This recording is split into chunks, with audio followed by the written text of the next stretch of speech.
What's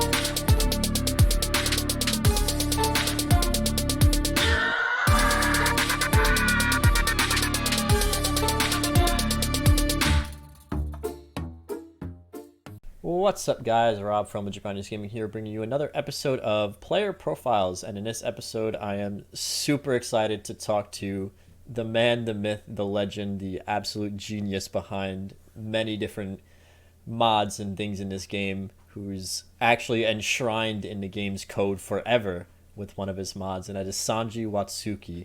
So, Sanji, why don't you say hi to the people? Hey everyone, happy to be here. Happy to happy to talk. Yeah, so why don't we start off with the usual question that I go with from everyone, which is, give me your background, your gaming background, other communities you may have been involved in, stuff like that. And yeah, let's get this going. Yeah, so I don't really have much of a fighting game background to come from here. I played Smash Brothers very casually as a sort of thing. Like I played in the dorms a lot. But like my skill never went beyond like, oh, sometimes I can wave dash back and hit you. Um, and when it came to other sort of gaming communities, the only one I really got deeply embedded in was actually the simulation baseball community with the Really? Out of the Park baseball series. It basically is a very glorified spreadsheet simulator. So I enjoy spreadsheets, and I did really well trying to optimize the game there and like figure out how free-to-play teams can compete with pay-to-win ones there. If you look at my Steam, I actually have thousands and thousands of hours in that game series. I actually play the franchise Hockey Manager series from the same developers, so Yeah, I know yeah. exactly what you're talking about. So what drew you into NASB then? So I first started looking at the game once I heard the words wave dash and rollback. A couple months, I think, before the game came out, people that were in the Discord had actually gotten some word from the devs that rollback was going to be in the game, and like some tweet kind of blew up on Reddit, and I happened to see it, and I was interested the moment I heard that. I had been really hoping that like more games would start to add in rollback, and the idea of seeing a really committed developer make a platform fighter with that, it definitely caught my interest. Yeah, so let's talk about rollback because for those of you that don't know, or maybe you're just getting into the community, the netcode early on was pretty rough, and it's had some rough patches as well, some kind of really questionable times. And Sanji, a lot of people, including myself, we really credit him with, and this is not an exaggeration, saving the game with his rollback netcode mods. I mean, seriously, without them, who knows what would have happened? Many people might have dropped the game. So I guess just kind of talk about that process. Obviously you're incredibly gifted with computers when it comes to that kind of stuff. So just talk about that process of realizing, okay, there's an issue here, and then how can I fix it? Yeah, so when the game came out, I was like, yeah, this works okay. When I started playing it online, when I would notice against some people, I would see just a lot of jumping and stuttering, and like the game was clearly doing rollback, but something wasn't quite right. I still like I left the Steam review a couple days after the game came out, and I said, "Oh, like it's still better than Ultimates online," which I think True. was true at the time, but that wasn't a high bar to clear. And a couple weeks in, I just found myself getting really annoyed by like the state that the netcode was in. It was something that they knew was wrong. Like there was like a pin and post in the Nick Brawl Discord saying like, we know that this bug exists, but the guy that wrote the netcode is on vacation, so it's going to take a little bit of time to fix. And I thought back to some like other previous games that had rollback. Most notably was the Street Fighter series, because when Street Fighter came out with rollback, it had a similar kind of problem where you would go online, you'd play against people, and some people would work all right, and others it would just be super jumpy, and people would teleport everywhere. And a fan came in and they made a mod and they kind of fixed it. And I thought, well, if that could happen for the Street Fighter community, maybe I'll take a stab at it. I'll give it a shot. I'll put like a day into this, and we'll see if it goes anywhere. So I did some research on how rollback worked. I had never done any of this stuff before. Really? I work in software, but I didn't do any game stuff really. My background is in like mobile operating systems, so it's a very different area.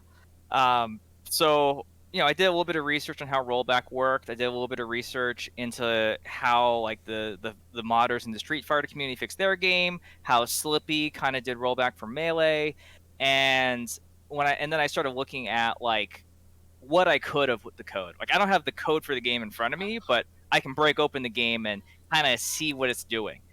And after staring at it for like an hour, I was like, you know what? Like I have an idea. And I slapped together like my first like attempt at a fix for the rollback, and it kind of worked. It actually felt really good to play until I realized I was making the other person feel terrible at teleporting. I felt great for me; it was just awful for the other person. But I didn't let that stop me, and I kept plugging away at it. And around like a day later, I think I had like a prototype, and I put it out into like the Nick Brawl Discord in the modding section, and then I just kept improving it from there. And people really quickly picked up on it in the community. Like it immediately sort of caught the attention of all the competitive players. They started running it in their brackets, and the magic of it was it fixed it even if the other player wasn't modded. And so it wasn't like something where everyone had to download it. It was just if you install this, it's better for everyone. So it was really a big win, and yeah, all this kind of went from there. So you seriously had no experience with netcode modding before this? No, I've had no experience of game modding. I had to learn that on the fly. I had no experience with how games did networking. It was all just stuff I had to just learn on the fly. That is, I didn't know that. See, I thought you had some kind of back. That's crazy, man. That you just you saved a whole community with something that you didn't even know beforehand. I think at the time I posted um, like the Tony Stark meme where it was like, "When did you become an expert in rollback netcode?" And it was just last night. So, and like I had mentioned, eventually your mod was implemented into the game. Kind of for that moment, knowing that something you did is now officially a part of the game, and you're basically part of the game's code forever. How did that feel in that moment? Um, well, at the moment, it wasn't great because they changed a little bit and they broke it. For the first time it went in, they changed a couple things and it didn't quite work right. And I was like, oh no! Like I gave them something that worked, and then they changed it a little bit, and now it acts weird. And so like I came up with a ton of optimism, and I was telling everyone like, you can like uninstall the mod now, and you can use what's in the game. And then immediately have to be like, actually, I take that back, put the mod back. So there was some growing pains for them to like actually integrate what I had given them. But it was really exciting to see because I had heard that like even when the netcode guy came back, they had a lot of trouble fixing the issues that I had fixes for. And so, being able to take like the work that I put in and be able to help the full game for everyone, even on like console and all that stuff, I think that was huge. Because at the end of the day, I just wanted to make the game better, and so that's kind of like the ultimate version of it, making it better for everyone.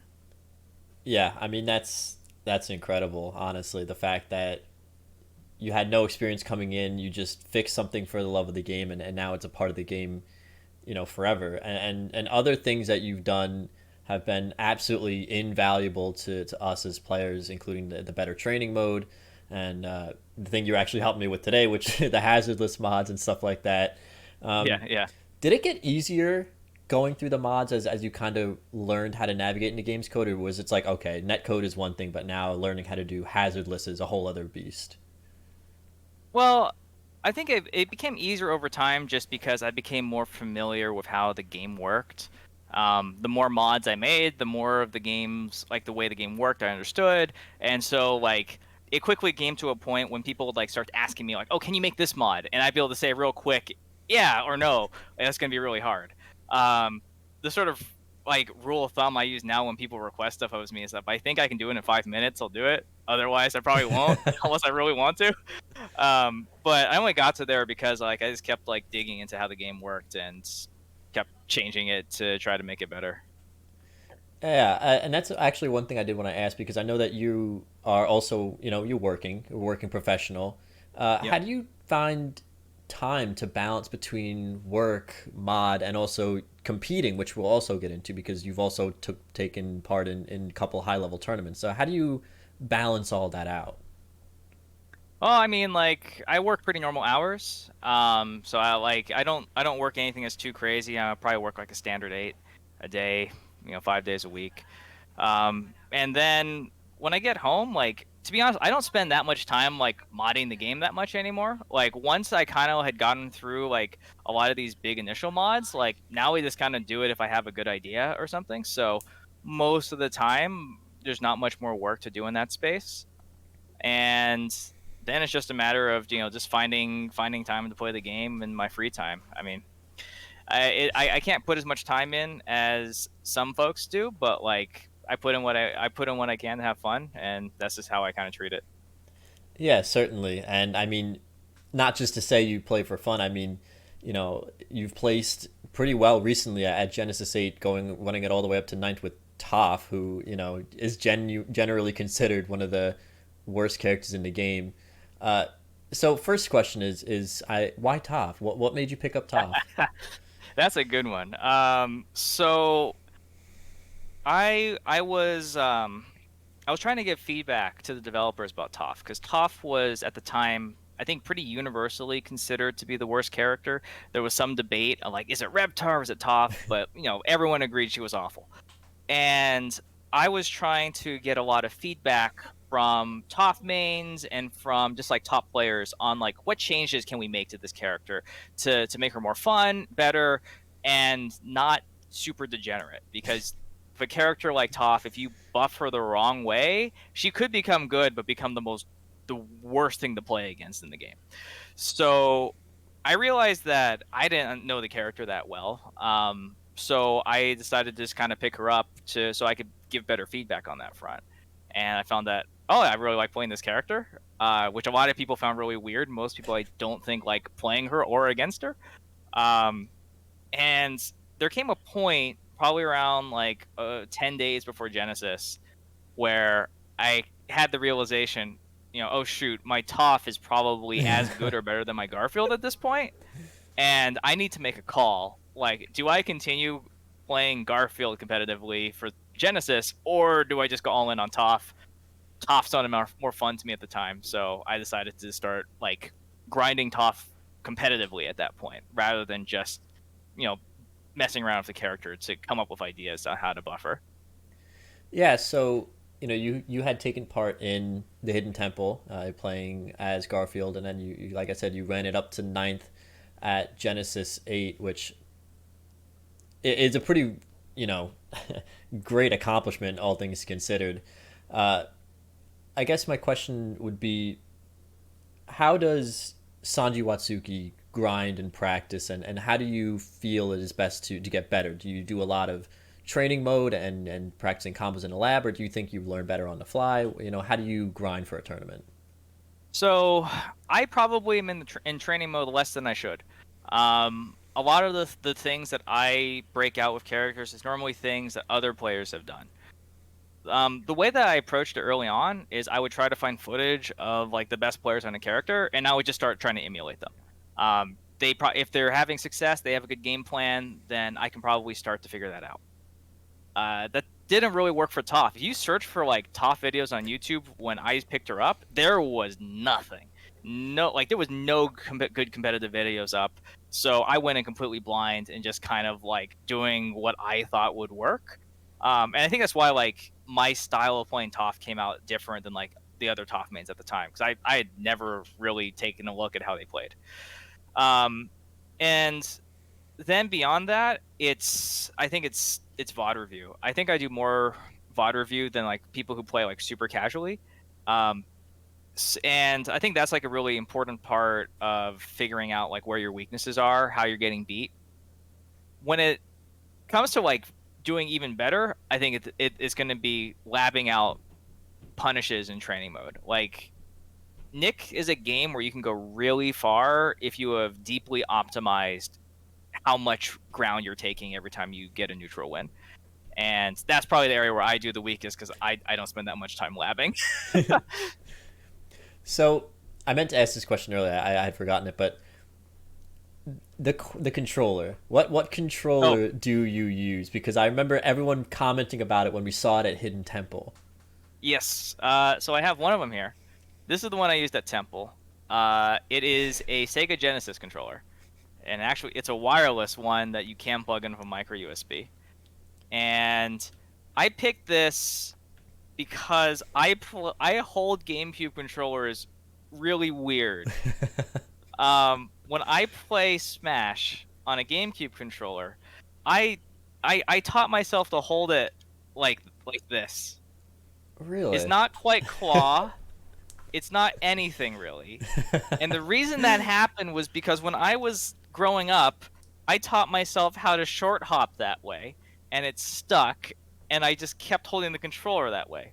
And when I started playing Nick and I realized I had a couple more input options, I was like, well, maybe instead of learning to tilt my hands to like hit grab, I just put more buttons on the face and adapt to how I'm holding the controller. So that's how that ended up happening. I took it as a side benefit that probably I'm gonna have less like muscle memory, like crossover between the two games if I do it that way.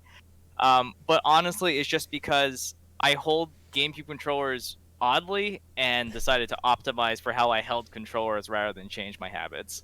See, I absolutely love that because I still have my Sega Genesis and all my games and all my controllers from a kid. So it's one of my favorite consoles ever. So I love the fact that you're using like a Sega Genesis style gamepad. And it's super unique. Like everyone, we were all like, what the hell is on? Like, what is using a Genesis controller?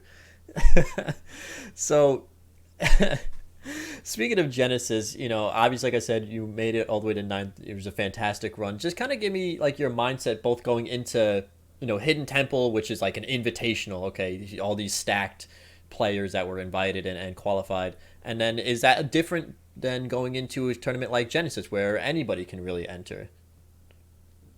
I think definitely is a little different. One thing is that I knew going into Temple that I was gonna be like the worst player there.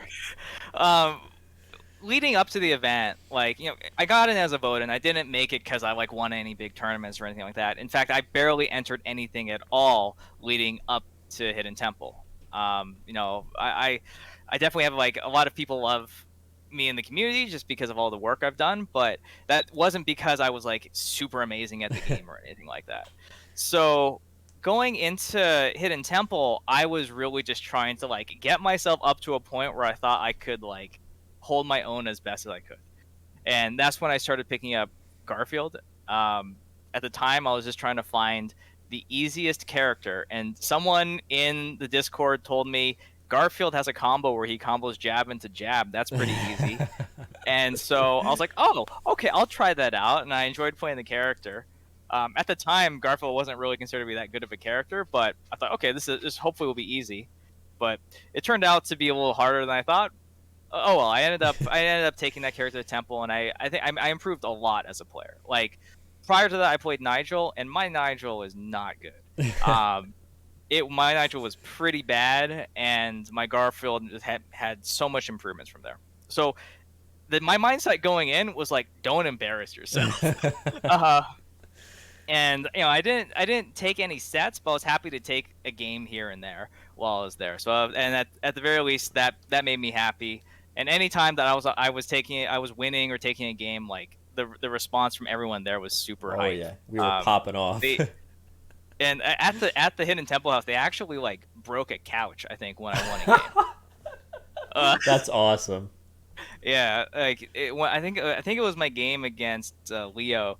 Like the house was shaking like near the end of that game, And when I ended up taking a game, like I think everyone like popped up off the couch like at the same time with so much force that one of the legs broke.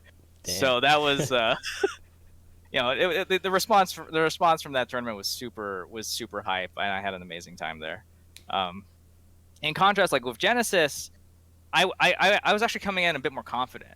I had played a lot of friendlies with people with my TOF, and I thought like I have a serious chance of upsetting some people. Um, so that was kind of my goal going in. Was like I want to win at least one upset with this, and that's like a different level of like expectations than don't embarrass yourself. Yeah, yeah. um, yeah, I mean, you definitely accomplished that. I mean, you ended up taking the set off of Calvin Kaio, which I think a lot of people considered an upset, and then you know dragging it all the way out to like game five, almost a reverse 3-0 against Blackamar, who's considered a top player as well, the best Helga around. I want to ask you a question about like the mental game side of it quickly, because you did have like you said, going in with more expectations puts a little bit more weight on your own shoulders, and then playing against guys like Calvin and then Blackamar, and then almost bringing it all the way back against Blackamar. Obviously, that takes a lot of mental strength. So, just go through like your mental game. How do you stay positive, and then especially with a tournament like Genesis where you're playing a lot in one day, how do you keep sharp? So the interesting thing about those sets was like heading it like against Calvin, it was really interesting because I took game one and then like I lost game two when I had a lead. And when I was playing against Calvin, game one, like I was super cool. Like I wasn't thinking too much about anything but just playing the game. And then I won. I was like, like I could actually win the set. And the pressure was kind of on for me at that point. Um, and going into game two, and then getting and like and having a lead and then losing it, I had to like just like settle down a little and try to keep my calm going into game three. And fortunately for me, like a lot of people don't have experience playing against Toph, and when you do play against Toph, it can be frustrating. Like she's a character that if their players playing well, you might have to change your game plan a bit. And so I just kind of tried to stick to the game plan I had when like the game plan I wanted to run against Danny Phantom, and just try to stick to that. And I ended up being able to take the third game and take that set. Um, Against Blackmar was a little different because Blackmar and I play all the time. He's played my Toph a ton of times. He knows how to play against Toph. Actually, even the day before we played, we went out to get dinner, and I even talked about Toph counterplay to him Oh no. at the dinner. And so that was like, it was like, okay, like we're coming in knowing how like what this character can do and how you can beat it. And so for that one, I went back and looked at some of our VODs, and I was like, let me see if I can find something that he's not expecting. I thought I found something, and it was completely wrong. He just destroyed me the first two games when I was trying to use the strategy that I thought I discovered in those VODs. And so I had to just completely reset my thinking and change strategies game three. And that strategy change, I think, is what let me win games 3 and 4, because I don't think Blackmar was expecting that sort of like shift in play style. And then like game 5, I think, was like the one where it was like, we both kind of put our cards on the table, and we had both have done, or we're doing adapting to how each of us had changed how we were playing. And so that's why I think made it like a really interesting and tight set. Yeah, I mean, it was definitely super hype watching it, and just seemed like you both adapting and reacting to each other over and over again was pretty impressive, honestly. Um, so for new players who maybe like you start off in one kind of area, you started off doing a lot of mod work and back end work, and then now you're on more on the competitive side and doing really quite well at that. What's your best advice for new players who are getting into the game? I think for new players, it's going to be getting past that initial hurdle of playing. I think right now with the way the community is, if you try to find a lot of games in quick play, you're not going to find too much. And if you try to find a lot of games in the Discord, you're going to go up against people that have been playing the game for hundreds of hours, and it's going to be tough. So I think like if you're trying to be a new player here, then to a certain extent you're gonna have to like accept like, okay, like I'm gonna go up against some people and they're probably gonna kick my ass. And if you can get through that, then you can probably improve very quickly. Especially if you bring in a mindset of I want to improve how I play. Because if you're coming in with I want to improve my play rather than I just want to win this one game, then you've already have a strategy for getting better that's going to beat the majority of players who are playing this game. And I think that you'd find that you'd improve fast enough, and you start beating players that you were losing to before, and you can really see that progress that you're making. Yeah, I think that's solid advice, and definitely something I can relate to because when I first got invited to the Grinders Discord, I didn't even know how to fast fall an aerial. So like I was Mm-hmm. getting blown apart by everyone in the Discord, and I still do. I'm not very good, but definitely having that mindset of okay, I got four stocked and did 10%, but why? Let's look at that and figure it out. So, what are your thoughts on the current meta of the game? We had a patch a while ago that really really shook things up, and the next patch apparently, allegedly next Friday is going to be shaking up things even more with things like chip damage and momentum canceling being gone. So, how do you feel about the meta now? And then, how do you think the changes like chip damage and momentum cancel are going to affect things going forward? I think if you look at where Nick is now, if you take out like the top four characters, the game is balance is really good. Um, and with those four characters, you kind of have a definitive top tier where they're going to perform really well. The thing is, all these matchups are probably winnable. It's just if you're not playing someone who's a top tier, it's going to be challenging. So like I fully believe that most of the cast could probably win a major if they got the right like bracket luck and everything. And in the grand scheme of fighting games, I think that balance is pretty good. As far as this patch goes, this is actually one of my favorites. I wasn't a big fan of like the double dare meta. I wasn't a really big fan of like watching the RTC meta. I practiced RTC for a couple hours and I sucked at it, and I didn't find it the most like spectator friendly thing to watch. Um, and even prior to that, like that, double dares were still very prevalent in the meta. So like in terms of how the game feel is and the spectator like element of it, I think I really like where the game has been going. Um, so yeah, I think that's roughly where I see like the current patch at is generally solid competitive balance. There's still a definitive top tier, but the game's in its best state that I think it's ever been. And for the changes that I think that like Thaddeus has already talked about that are coming up with the upcoming patch, I think it's going to be a complete. Everything's going to blow up in the meta. Like I don't know where anything's going to land, right? We're gonna be heading into a world where like Helga jab is killing you like strong attacks are, where like characters that have ways to kind of get back to stage that beyond just momentum counts are gonna have more advantaged recoveries, um, and who even knows how stuff with like the changes to block how that's gonna play out. Yeah. These are all massive universal system changes, and I can like make a couple guesses on who's going to be good, but it's such a fundamental change to the game that I think it's going to feel like a different game almost. Yeah, I know for me and pretty much everyone else, getting used to not just mashing air dash to momentum cancel is going to be a very very big thing, which it's going to be interesting because now air dash is more of like a resource of getting back to stage, kind of like upward angle air dodges in ultimate as opposed to right now which is like a survival tool. um, Mhm.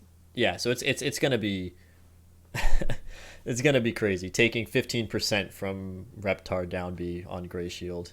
That's gonna be kind of painful. So one question that I loved, this is one of my favorite questions I always like to ask everyone. What's been your favorite moment for of being in the Nick Brawl community to this point? Was it like a big your ninth place at Genesis or maybe a smaller moment? Like what's been your favorite Nick Brawl moment so far? I think probably my favorite Nick Brawl moment might be it might have just been like the experience at the Hidden Temple. Um, it was clear from even before the event started, like how dedicated and like the community was to this game, and being able to be with like all of the top players there and seeing that like everyone there is awesome. They're all great people. They're super fun to be with, and just spending that like entire weekend with them. Um, that was for me. That was super amazing, especially because like there's so much love in the community for me. So I was like, oh, I felt like I was walking as like I was walking in and just getting showered with love. So like it was a super fun experience being at Temple and just even though I didn't win any sets there, just the experience was so welcoming and so fun. What one question about Hidden Temple? How gross was it having to eat lasagna out of your pocket for that bit? So it's kind of funny. The lasagna, what like we actually had lasagna for dinner. Like that was like real. Like there was like a lot of lasagna that was made, um, and that was like the same lasagna. The only thing that was bad about it was cold. The lasagna itself was very good, uh, and those were all new clothes. It wasn't like it was like coming out of a dirty pocket or anything. And I will say there was a spit bucket as well for after, so I wasn't scarfing down the whole thing right then and there. Uh, but it was kind of funny. That skit actually was proposed before they knew anyone who was playing Garfield was going to be coming, and once I got voted in, they're like, "You're the Garfield guy," and I was like, "You know what? I'm down." So I'm gonna go out on a limb and say the pocket lasagna meta is not gonna develop any further than that. We're not gonna see you Probably not. busting at the pocket lasagna at Super Smash Con or Top 8. Intimidating my opponents and putting them in a trance. Nah, the probably not. Uh, the ultimate mind game. GG shake my hand. It's just a lasagna hand. Just oh man, it was real interesting filming that too because it took like 2 hours and like the lasagna take was early, so I was sitting there covered in lasagna for most of that time. And it was like I can't clean it up. Like I gotta keep it consistent for the for the filming. take. That's I love that story. That's one of the best things I've ever heard. So, uh, in terms of things for the game going forward, what would you like to see from a game perspective? Maybe a character, maybe mechanics or something like from a game perspective. What are some of the things on Sanji's wish list? Um, I'm always happy about new characters just because I think those are always new opportunities for people to come back and revisit the game. The game has changed so much from launch that I think there's a chance that when people come back, they see like, oh, things are better than they were before, and they're more willing to stick around. Um, I'm if I'm being like honest about the thing that would be really cool to see that I don't think I'm not even sure if it should happen, but it would be cool to see is changing how this game handles like knockback and hit stun. Um, this game has a really interesting, unique way of handling it that no other platform fighter has, and I think it makes it challenging for the devs to move quickly. And so, like, if that ever got reworked, we potentially could see balance changes coming faster. We could see more ambitious character designs and that sort of thing. And I think the other thing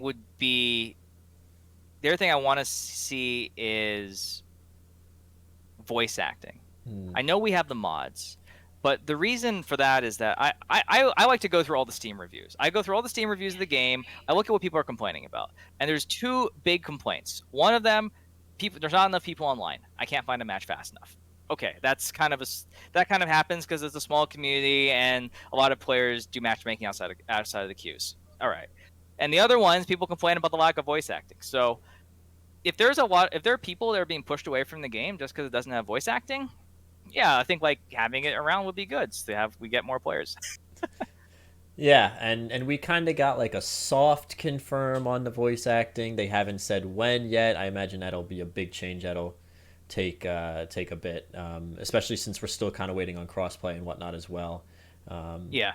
so yeah, definitely, I agree. Voice acting would be big, just from a visual perspective. People that are kind of just seeing the game for the first time. Oh, okay, there's some voice lines and stuff like that.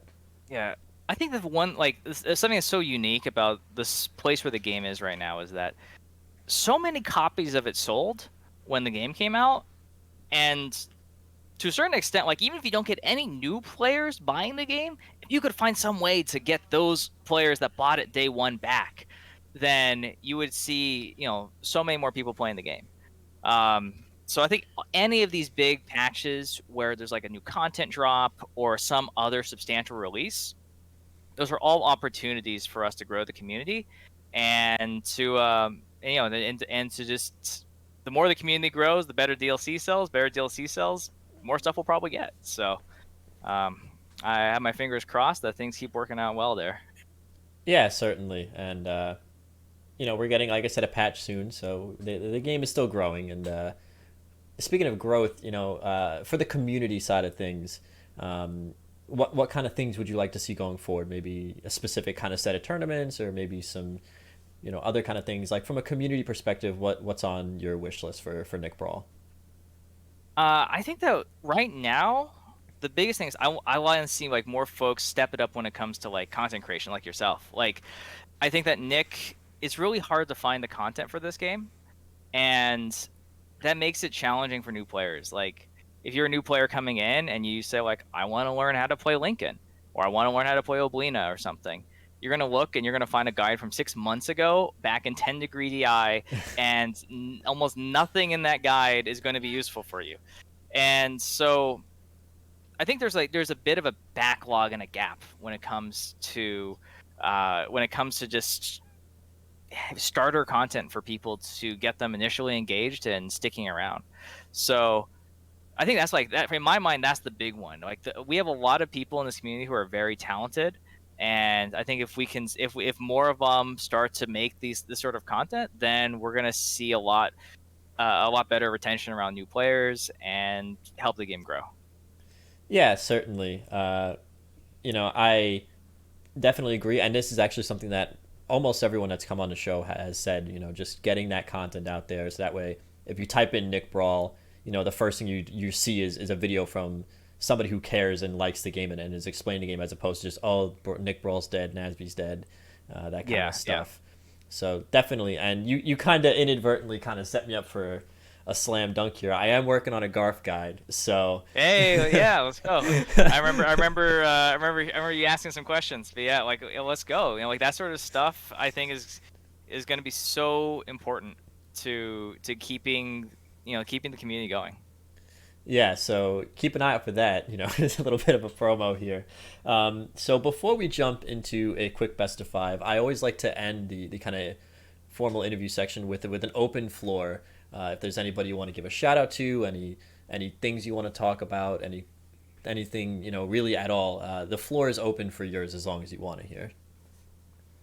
Let's see. Well, I want to give a big shout out to this all the folks who've been putting so much effort into the community.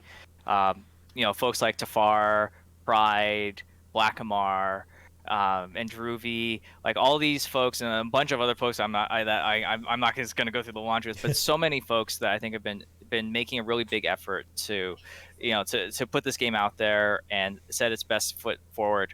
Um, it's definitely been an uphill battle with how like the narrative, like oh Nick Brawl is dead, kind of took on as sort of like the main narrative. But I think we're really making big strides on making things better there.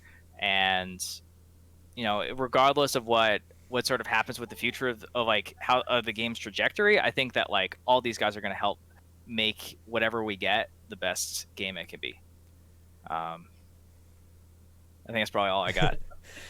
And any socials that Sanji sends me will be down in the description if you want to follow him or find him on any of those places. Those will be down there in the description as well. So you want to Yeah. run a quick best of five so you can boot my face in real quick? All right. Sounds good. Let me boot up the game. Let's see here. Got, where is my games folder? There we are. Gotta make sure I don't have any sussy mods on. I do have one. Cactus Guy's mods, the videos he's been posting have been killing me. They're so funny. Yeah, Cactus Guy's been out there trying to make, some flavor of Nick Minus, as I've dubbed it. Nick Just like, Minus. well, because it's just like how there was Brawl Minus, right? Yeah, yeah. It's, He's been everything's killing broken. It. If the match is high level enough, we can put it on the high level Nick Brawl matches channel. I am not close to high level. I've never even gone even in a tournament, but it's all good. I'm here to showcase other people's skills. We'll put it that way. All right. Is there any particular stage you want to go to, or you don't really? We can go wherever.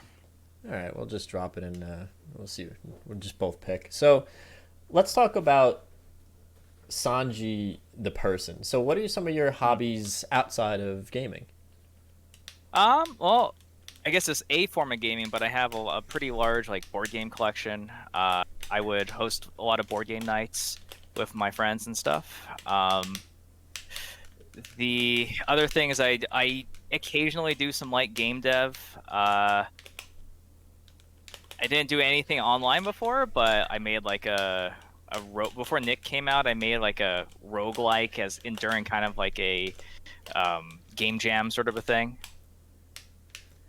What's your favorite board game? Because I love board games as well.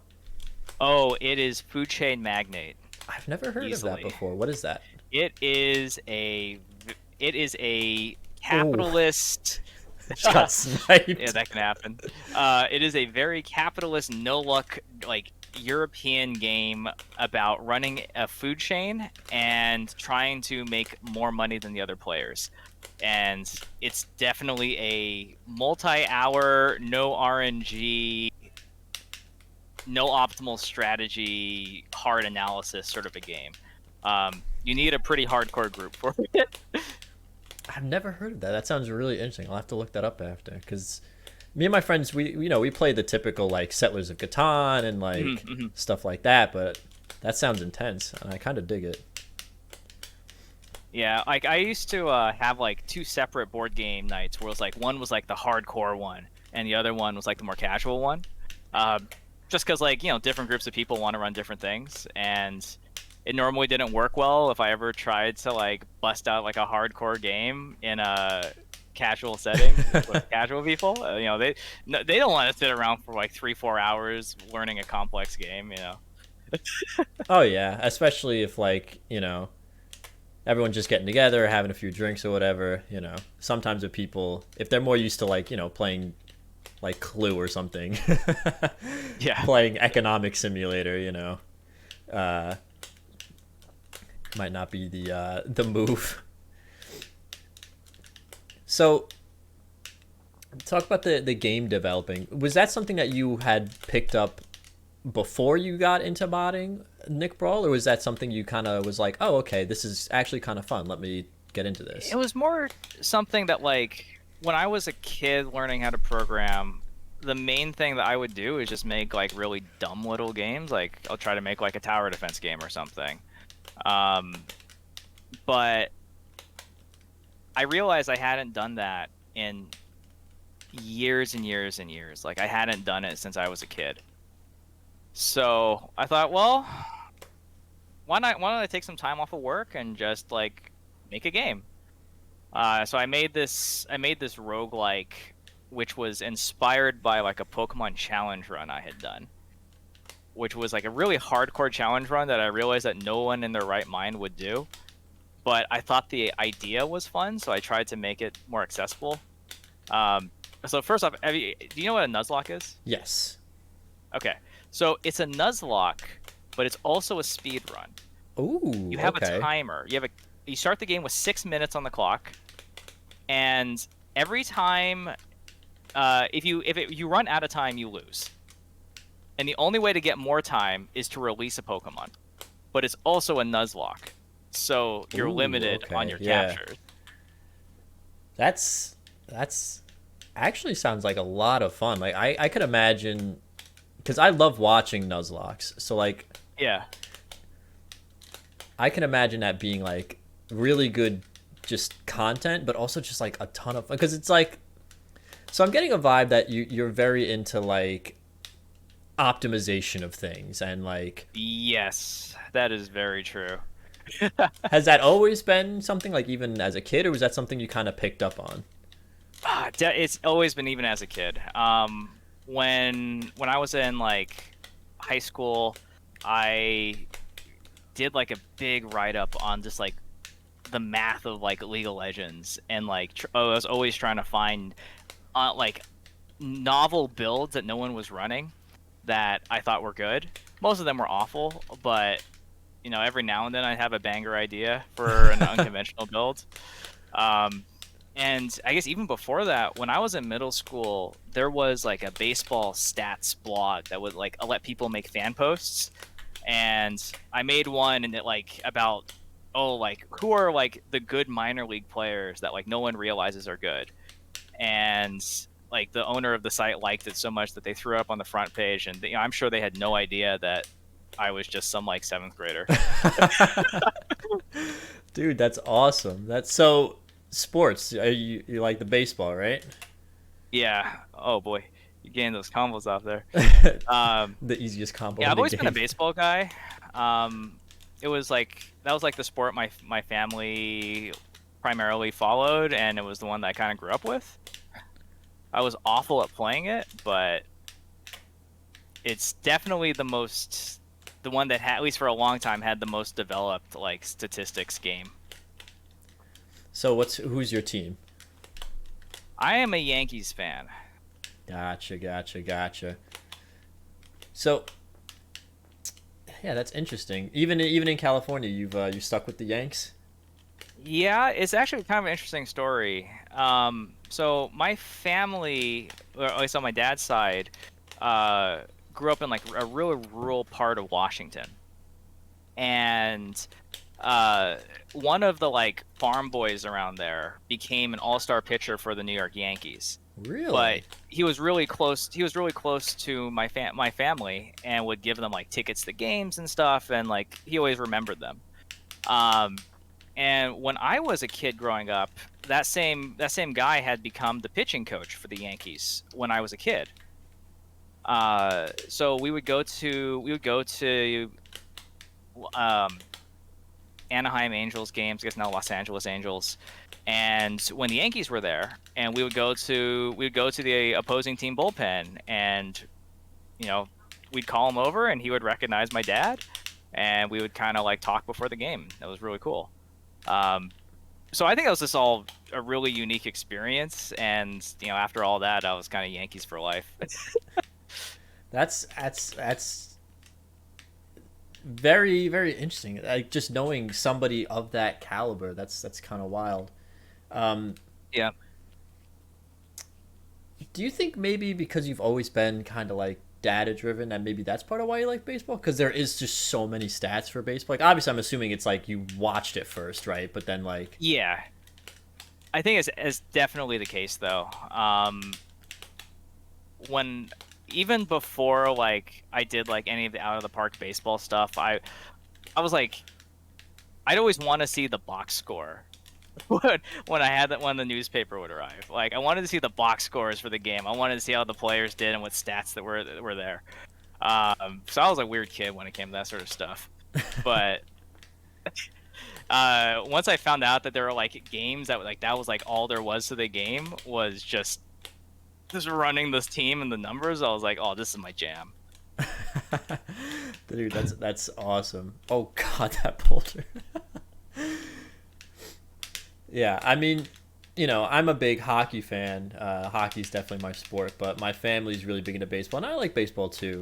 Um, yeah, we're all Mets fans though, so Ah, struggling Mets fans, we'll say. Not this year, but oh, I thought I had a jump. Rip. So, what video games do you like to play outside of Nick Brawl?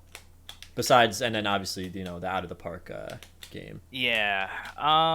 Let's see.